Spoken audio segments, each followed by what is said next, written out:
I bought an old flagship phone this 2022. And it's the Oneplus 70 Pro. Anong special dito sa Oneplus 70 Pro? Meron tong Snapdragon 855 Plus chipset, 90Hz display Quad HD, meron din tong 256GB of internal storage, 8GB of RAM, up to 600 nits brightness outside the sun, meron din tong full screen display, and it has pop-up camera.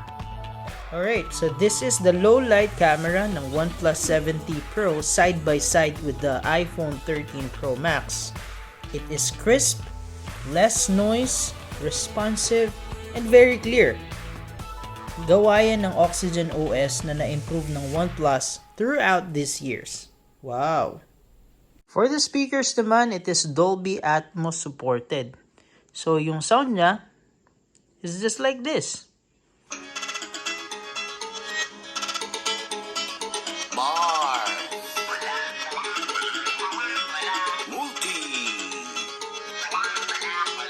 And as you can see, super loud ng sound niya, pero hindi sabog. And if gamer ka naman at mahilig kang maglaro sa phone mo, kayang-kaya nito ang yung mga favorite games like Mobile Legends, PUBG Mobile, Call of Duty, at iba pa. So for the Mobile Legends, ito favorite nating lahat to. Kayang-kaya niya ng graphics settings na pinaka-high at yung refresh rate niya is high din. At ang pinaka-aabangan ng lahat, the price. You can get the OnePlus 70 Pro for around 15,000 to 17,000 pesos.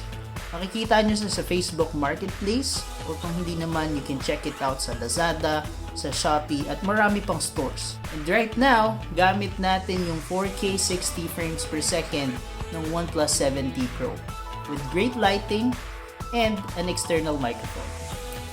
So, para sa'yo na ba itong OnePlus 70 Pro? Comment down in the description below. Don't forget to subscribe to my channel para sa more reviews just like this. Mototech Vlogs.